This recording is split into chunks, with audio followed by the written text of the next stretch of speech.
प्रिय छात्रों, कक्षा 9वीं गणित विषय के अंतर्गत अध्याय 2 बहुपद गुणनखंड प्रमेय पर आधारित प्रश्नावली 2.4 का प्रश्न क्रमांक 2 गुणनखंड प्रमेय लागू करके बताना है कि निम्नलिखित स्थितियों में प्रत्येक स्थिति में जी एक्स पी एक्स का एक गुणनखंड है या नहीं। सबसे पहला प्रश्न है यहाँ पे पी एक्स बराबर 2x की घात 3 धन x की घात 2 ऋण 2x ऋण 1 और जी एक्स का मान है x धन 1। अब गुणनखंड प्रमेय से यदि पी एक्स घात वाला एक बहुपद हो और एक कोई वास्तविक संख्या हो तो x ऋण a पी एक्स का एक गुणनखंड होता है यदि पी ए का मान 0 के बराबर प्राप्त हो जाए।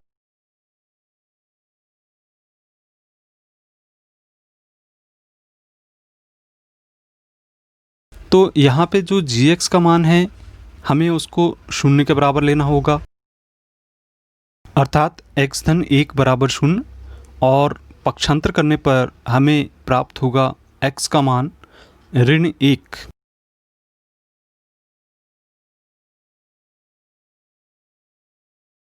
यहाँ हम बहुपद पी एक्स में x के स्थान पर ऋण 1 रखेंगे, जहाँ पे हम 2 गुणित ऋण 1 की घात 3 धन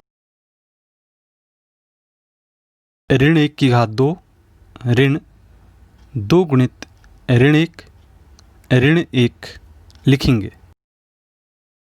इसे सरल करने पर ऋण 1 का 3 बार गुणा करेंगे तो ऋण 1 प्राप्त होगा, 2 का गुणा करेंगे ऋण 2 प्राप्त होगा और ऋण 1 का 2 बार आपस में गुणा करने पर धन 1 मिलेगा और ऋण 1 का ऋण 2 में गुणा करने पर धन 2 प्राप्त होगा और ऋण 1। इस प्रकार से हम ऋण 2 को धन 2 से कैंसिल करेंगे और धन 1 को ऋण 1 से कैंसिल करेंगे, बराबर हमें 0 प्राप्त होगा।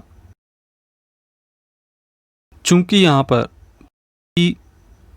ऋण 1 का मान 0 के बराबर मिल रहा है, अतः हम लिखेंगे गुणनखंड प्रमेय से जी एक्स पी एक्स का एक गुणनखंड है। प्रश्न 2 के अनुसार पी एक्स बराबर x की घात 3 धन 3 x की घात 2 धन 3 x धन 1 और जी एक्स का मान x धन 2 0 के हाथ से ज्ञात करेंगे। जी एक्स बराबर 0 अथवा इसे लिखेंगे हम x धन 2 बराबर 0 अथवा x का मान पक्षांतर करने पर ऋण 2 प्राप्त होगा। इस मान को हम बहुपद पी एक्स में रखें तब बहुपद होगा p ऋण 2 बराबर ऋण 2 की घात 3 धन 3 गुणित ऋण 2 की घात 2 धन 3 गुणित ऋण 2 धन 1।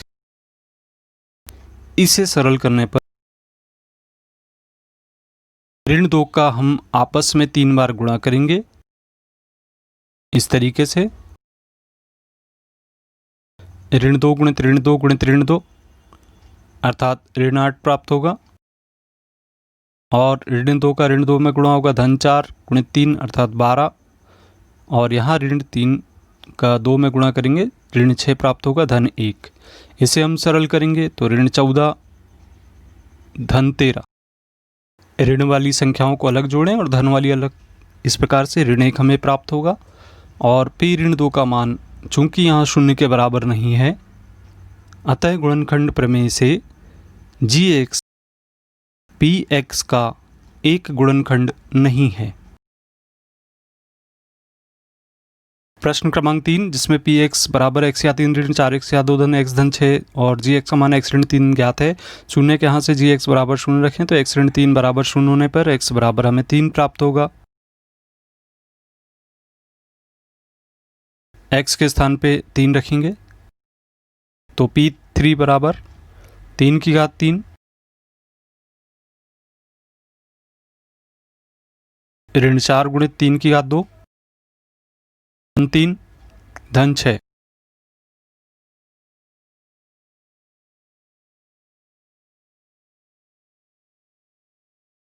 यहाँ 3 की घात 3 का अर्थ है 3 का आपस में 3 बार गुणा करना है। इसका अर्थ है 3 गुणित 3 गुणित 3 बराबर 27। ऋण 4 की घात गुणित 3 की घात 2 बराबर होगा 12 या 36 धन 3 धन 6। अब धन वाली संख्याओं को जोड़ लें और ऋण वाली संख्याओं को उसमें से घटा दें।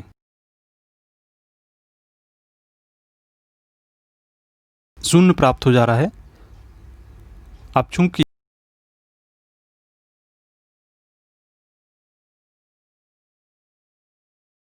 P3 बराबर 0, अतः हम कहेंगे कि गुणनखंड प्रमेय से GX Px का एक गुणनखंड है।